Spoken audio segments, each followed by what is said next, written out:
ઓમ શ્રી ગણેશાય નમઃ. જય શ્રી કૃષ્ણ મિત્રો. આજે આપણે ખૂબ સરસ અગત્યનો વિડીયો સાંભળીશું કે મૃત થયેલા વ્યક્તિની આ 3 વસ્તુઓ ક્યારેય ન લેવી જોઈએ. તો આ બહુ સરસ મજાનો વિડીયો છે, જાણવા જેવો છે. તમે ભૂલથી પણ સાંભળવાનું ભૂલશો નહીં. યમરાજા અને પ્રેતોની આ વાર્તા છે. તો મિત્રો ધ્યાનથી પૂરી સાંભળજો. એકવાર નારદ મુનિ યમલોક આવ્યા. નારદજીને જોઈને યમરાજા અત્યંત પ્રસન્ન થયા અને તેમનું સ્વાગત કર્યું. અને યમરાજા બોલ્યા, હે દેવર્ષિ નારદ, તમે યમલોકમાં આવ્યા માટે હું ધન્ય થઈ ગયો. તમે યમલોક આવ્યા છો, મને ખૂબ ગમ્યું. કૃપા કરી તમે મને કહો કે આજે તમારે યમલોકમાં આવવાનું શું કારણ છે? જરૂર કોઈ મહત્વપૂર્ણ સમાચાર હશે અથવા કોઈ મહત્વપૂર્ણ ઉદ્દેશ હશે, એવું મને લાગી રહ્યું છે. ત્યારે નારદજી બોલ્યા, હે ધર્મરાજા, તમે તો બધું જ જાણો છો. પૃથ્વીથી લઈને સ્વર્ગલોક સુધીના બધા જ પ્રાણીઓ વિશે તમે જાણો છો. તમારાથી કંઈ જ છુપાયેલું નથી. ધર્મરાજા બોલ્યા કે પણ હું તમારા મનની વાત નથી જાણી શકતો દેવર્ષિ. માત્ર ભગવાન વિષ્ણુ જ જાણી શકે છે. તમે એમના પરમ ભક્ત છો. તમારું મન તો અત્યંત ચંચળ છે. તમારા મનમાં શું રહસ્ય છે એ જાણવાનું સાહસ મારામાં નથી. તમે જે પણ વાત હોય તે મને નિસંકોચ થઈને પૂછો. સંકોચ કર્યા વગર મને તમે પૂછી શકો છો.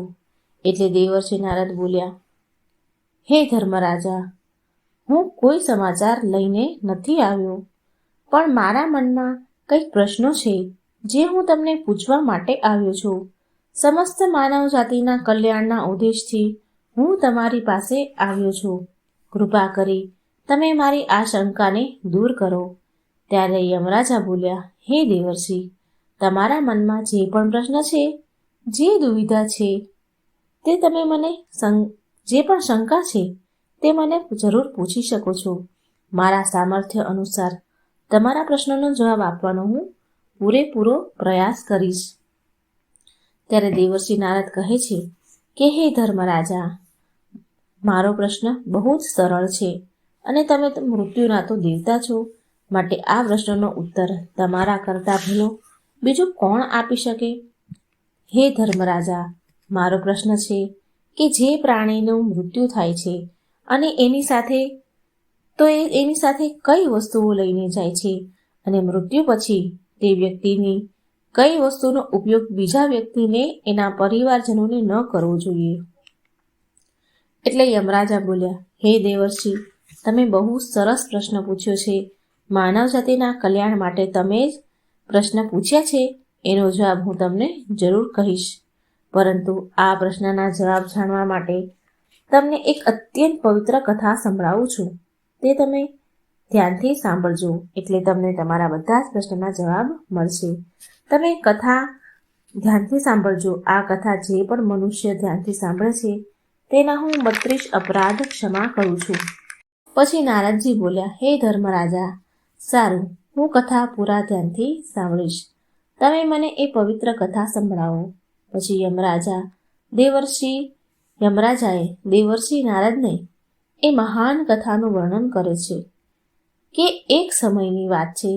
એક મધ્ય દેશમાં દેવશર્મા નામનો એક ગરીબ બ્રાહ્મણ રહેતો હતો. તે અત્યંત ગુણવાન અને શાસ્ત્રોમાં પારંગત હતો. તેને વેદ અને શાસ્ત્રોનું બહુ ઊંડાણથી બહુ ગહેરું અધ્યયન કર્યું હતું, પરંતુ તે તેના જ્ઞાનનો ઉપયોગ કરતો નહીં. એણે ક્યારેય તેના જ્ઞાનનો ઉપયોગ ધન કમાવા માટે ક્યારેય કર્યો નહીં. તે અત્યંત ગરીબ હોવા છતાં પણ તે તેનું ગુજરાન ભિક્ષા માંગીને જ ચલાવતો હતો. એટલો સત્યવાદી એ બ્રાહ્મણ હતો, એટલો ગુણવાન હતો. એક દિવસ એ બ્રાહ્મણ જંગલમાંથી નીકળી રહ્યો હતો, પસાર થઈ રહ્યો હતો. તો ચાલતા ચાલતા તે અત્યંત પ્રાચીન વૃક્ષ હતું ત્યાં પહોંચી જાય છે. તે જુએ છે કે એ વૃક્ષ ઉપર 3 પિચાસ ઊભા છે, એટલે કે એ વૃક્ષ પણ 3 ભૂત હતા. તે ત્રણેય પ્રેત જંગલમાંથી પસાર થનારા મનુષ્યને ભક્ષણ કરી જતા હતા. કોઈ પણ મનુષ્ય એ જંગલમાંથી નીકળે તો તેને પકડી અને ખાઈ જાય. હવે એ પ્રેત હોવાના કારણે એની અંદર ધર્મનો કોઈ અંશ ન હતો. તે અત્યંત પાપી અને દુરાચારી હતા. તે કોઈના પર દયા ખાતા નહીં. જ્યારે એ બ્રાહ્મણ એ વૃક્ષ પાસે પસાર થાય તો એ પિશાચ અને એકબીજાને કહેવા લાગે છે. બ્રાહ્મણને જોઈ પિશાચો અંદરો અંદર વાત કરે છે કે જુઓ, આજ તો આપણને તાજું ભોજન ખાવા મળશે. આપણું તાજું ભોજન આવી રહ્યું છે. સૌથી પહેલા હું આ બ્રાહ્મણને ખાઈશ. આનું માંસ કેટલું સ્વાદિષ્ટ હશે, કેટલું સરસ હશે. આ બ્રાહ્મણ તો માત્ર સાત્વિક ભોજન જ ખાતો હશે, માટે એના શરીરમાં કોઈ પણ પ્રકારના રોગ નહીં હોય. આનું માંસ ખાવામાં બહુ આનંદ આવશે. આમ એકબીજા સાથે વાતો કરે છે. અને જ્યારે એ બ્રાહ્મણ એ પ્રેતોને જુએ છે, એ પિશાચોને જુએ છે, તો એ જરા પણ ડરતો નથી. એ દેવશર્મા બ્રાહ્મણ ભગવાન વિષ્ણુનો પરમ ભક્ત હોય છે. તે હર સમયે હર ઘડીએ શ્રી હરિનું નામ જપતો રહે છે, માટે તે કોઈનાથી ડરતો નથી. એ ભૂતોને જોઈને પણ બ્રાહ્મણ ભયભીત થયો નહીં અને એ પિશાચોની સામે જોઈને તેને પ્રણામ કર્યા અને બોલે છે કે હે પિશાચો, હે પ્રેતો, તમને મારા પ્રણામ છે.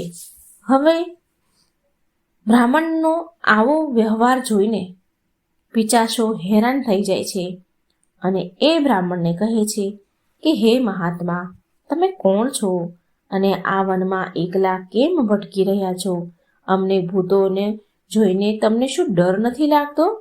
મોટા મોટા શૂરવીરો અને યોદ્ધાઓ અમને જોઈને ધ્રુજવા લાગે છે, થરથર થરથર ધ્રુજવા લાગે.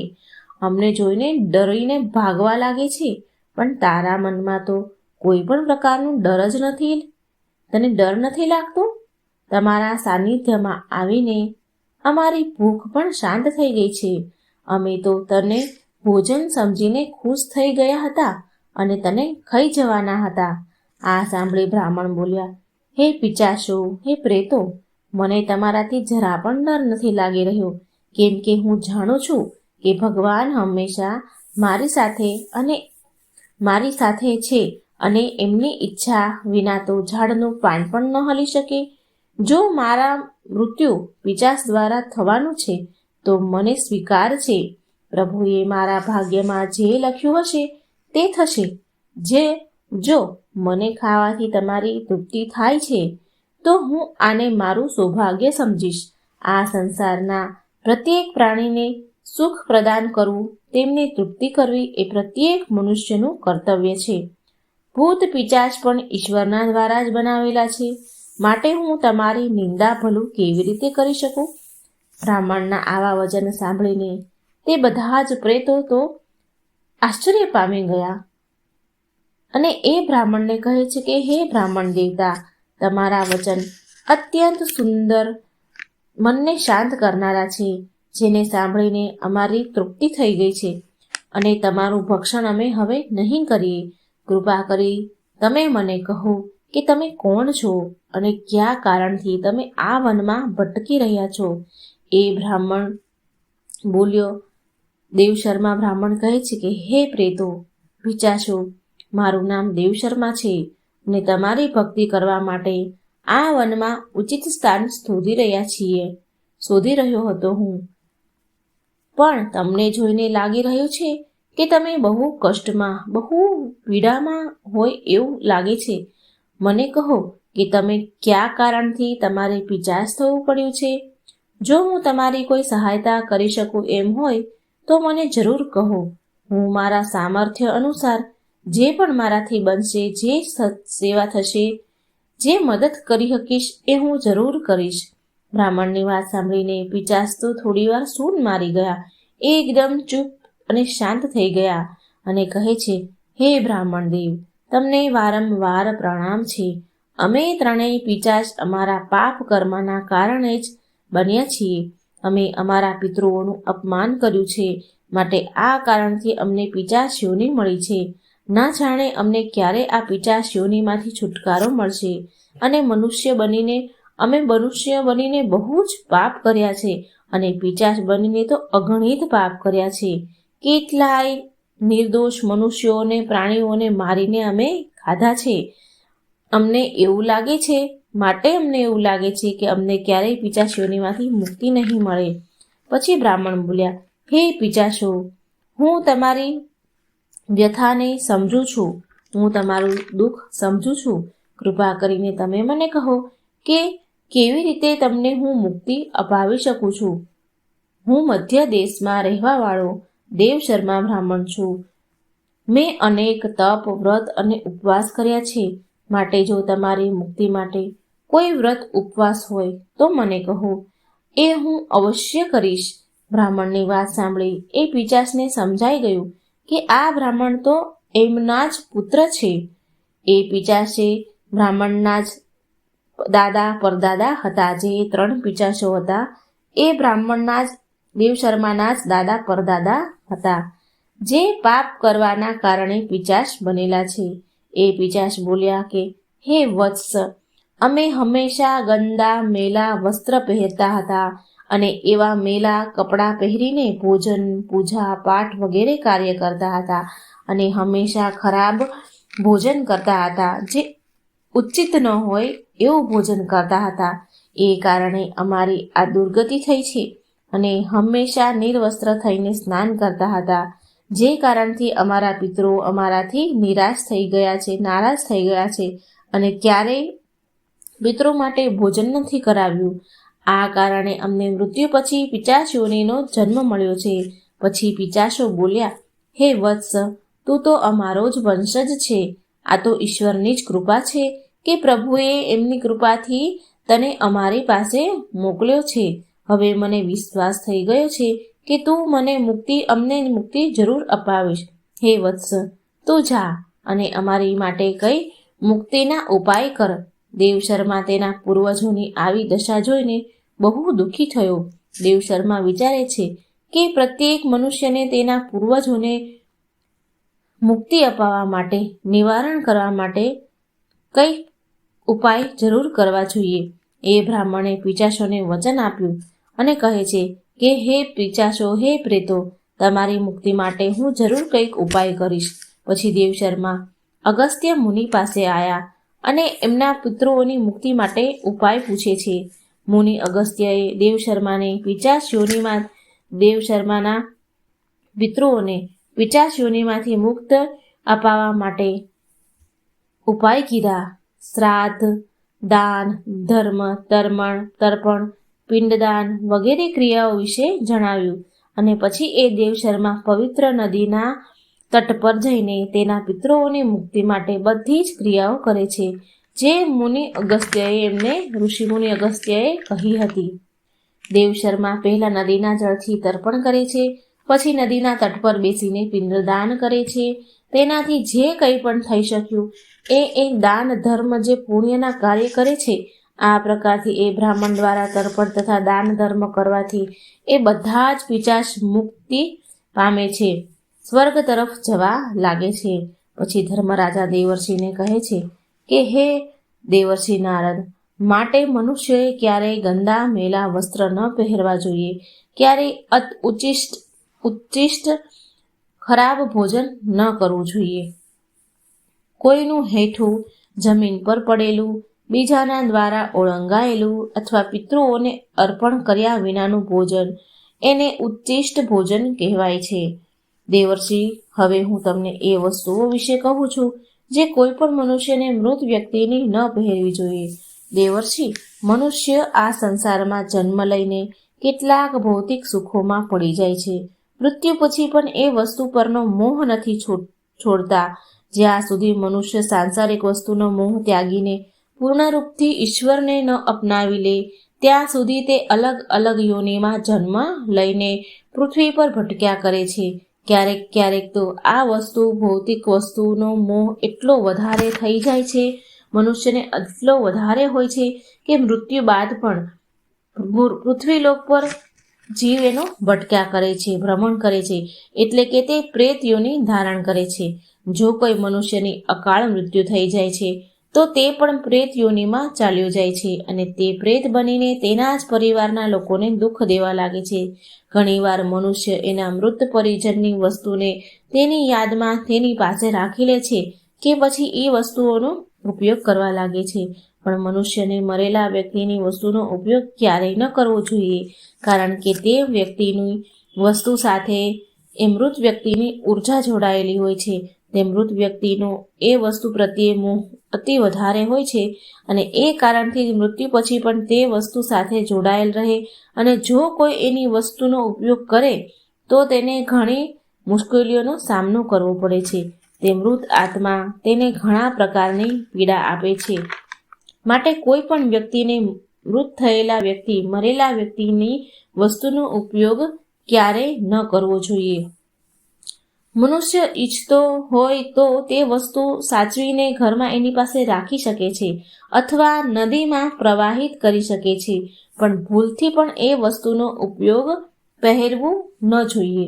એ મૃત આત્માની શાંતિ માટે એ મૃત વ્યક્તિની પ્રિય વસ્તુને દાન કરી દો તો આ બહુ શુભ મનાય છે. એ દાન કરી દેવાથી એને આત્માને શાંતિ મળી જાય છે. સૌથી પહેલી વસ્તુ છે મૃત વ્યક્તિના કપડાં, એના વસ્ત્ર. મરેલા વ્યક્તિના કપડાં ક્યારેય વાપરવા ન જોઈએ, તેને ભૂલથી પણ પહેરવા ન જોઈએ. આમ કરવાથી મૃત વ્યક્તિની આત્મા એ વ્યક્તિથી જોડાઈ જાય છે જે એને વાપરે છે.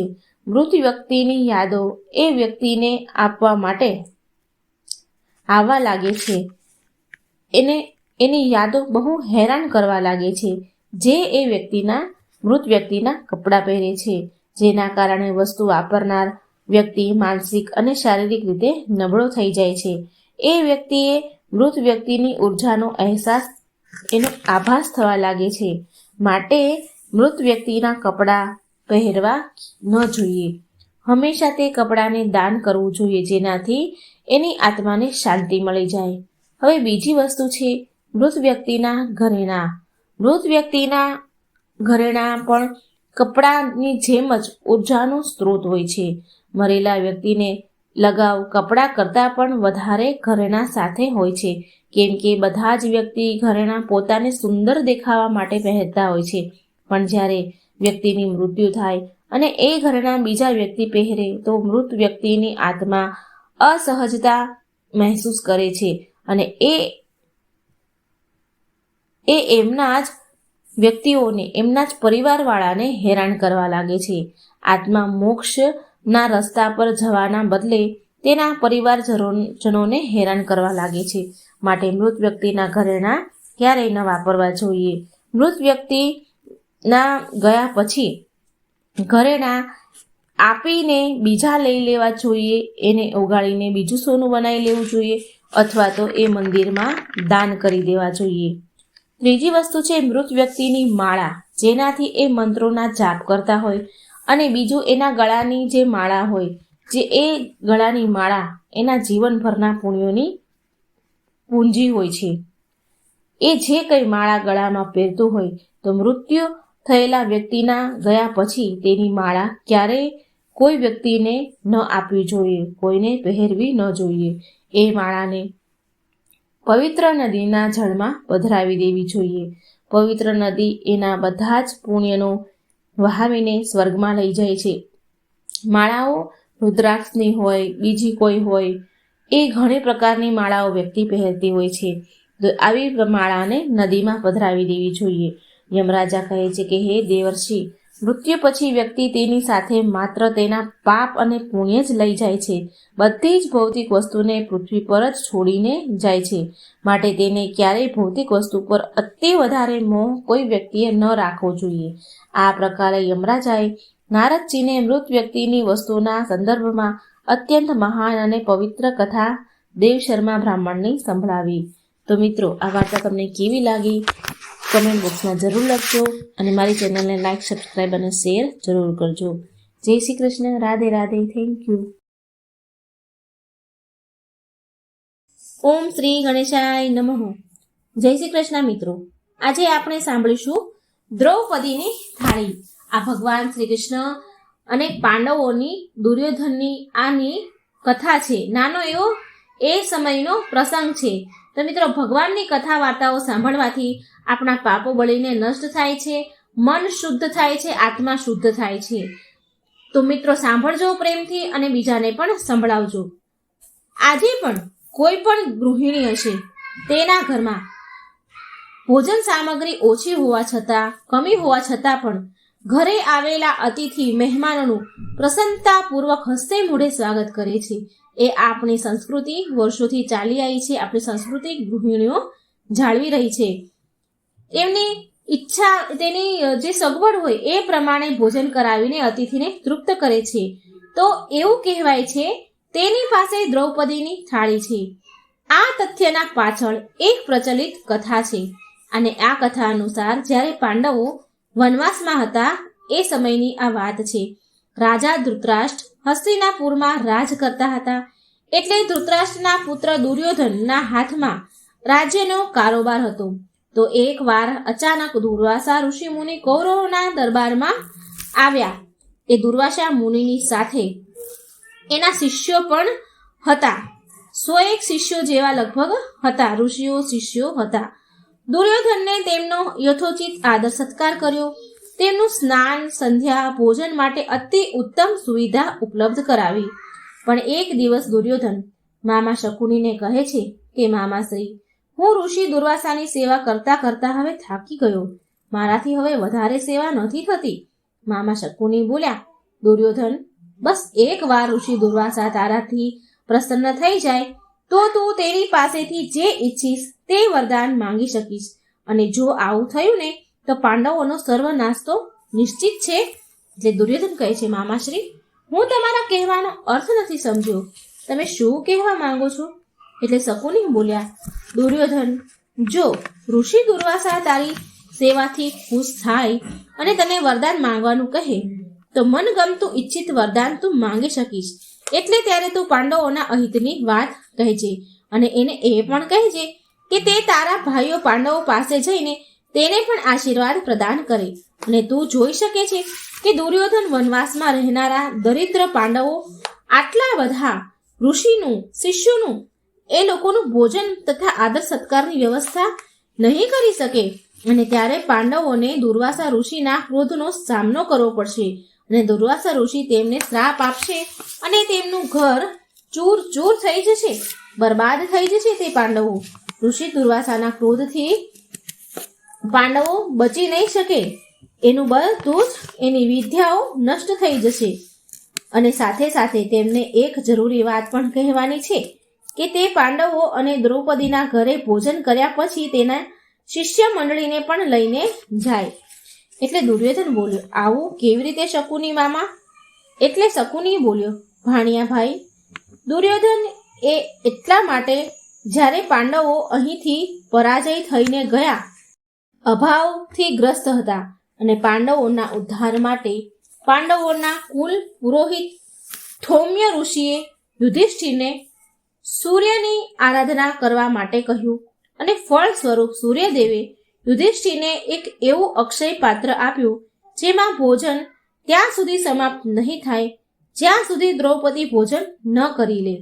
આ સાંભળી દુર્યોધન બોલ્યા, મામાશ્રી, હું સમજી ગયો કે મારે શું માંગવાનું છે. અને પછી દુર્યોધન ઋષિ દુર્વાસા પાસે ઈચ્છિત વરદાન માંગવા હેતુ એના કક્ષમાં ગયો. દુર્વાસા મુનિ તૃપ્ત થઈ સંતુષ્ટ થઈને દુર્યોધનને કહે છે કે, હે દુર્યોધન, હું બહુ પ્રસન્ન છું. તું જે ચાહે તે વરદાન માંગી લે. એટલે દુર્યોધન બોલ્યો કે, મુનિવર, મેં યથાશક્તિ તમારો આદર સત્કાર કર્યો છે, તેનાથી તમે સંતુષ્ટ છો.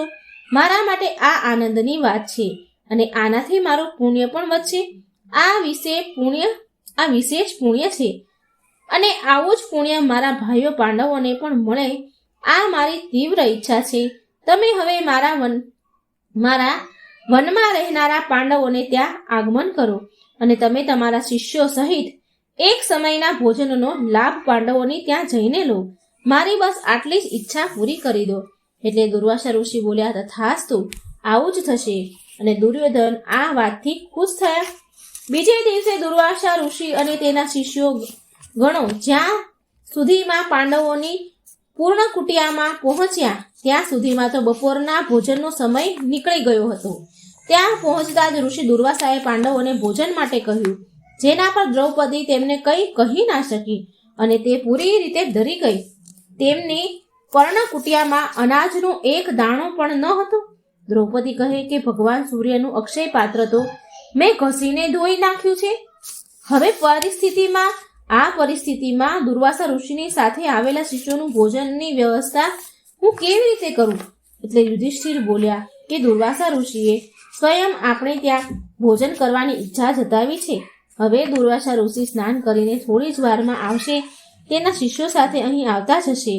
જો તેના આવ્યા સુધીમાં ભોજનની વ્યવસ્થા નહીં થાય તો તેના ક્રોધની અગ્નિમાં આપણે બધા જ બળીને ભસ્મ થઈ જશું. એટલે દ્રૌપદી શ્રી કૃષ્ણ ભગવાનને બે હાથ જોડીને પ્રાર્થના કરવા લાગી કે હે કેશવ, હવે તમે જ અમને આ સંકટમાંથી ઉગારી શકો છો. તમે અમને આ સંકટમાંથી બહાર નીકાળો. હે માધવ, તમે સદાય મારી લાજ બચાવી છે, આજે પણ મારી રક્ષા કરો. હે પ્રભુ, આજ મારી લાજ રાખો. દ્રૌપદી ભગવાન કૃષ્ણને આરાધના કરે છે અને તેને બોલાવે છે. દ્રૌપદીના પુકારથી શ્રી કૃષ્ણ ભગવાન પ્રગટ થયા. ભગવાનને જોઈને બધા જ પાંડવો તેને પ્રણામ કરે છે. દ્રૌપદીની આંખમાંથી તો આંસુની ધારા વહે છે. આંખોમાં આંસુથી ભરાઈ જાય છે. શ્રી કૃષ્ણ ભગવાન કહે છે, શું વાત છે? તમે બધા આટલા હેરાન કેમ છો? દ્રૌપદી, મને તો બહુ જોરમાં ભૂખ લાગી છે. સૌથી પહેલા મને કંઈક ખાવાનું આપ.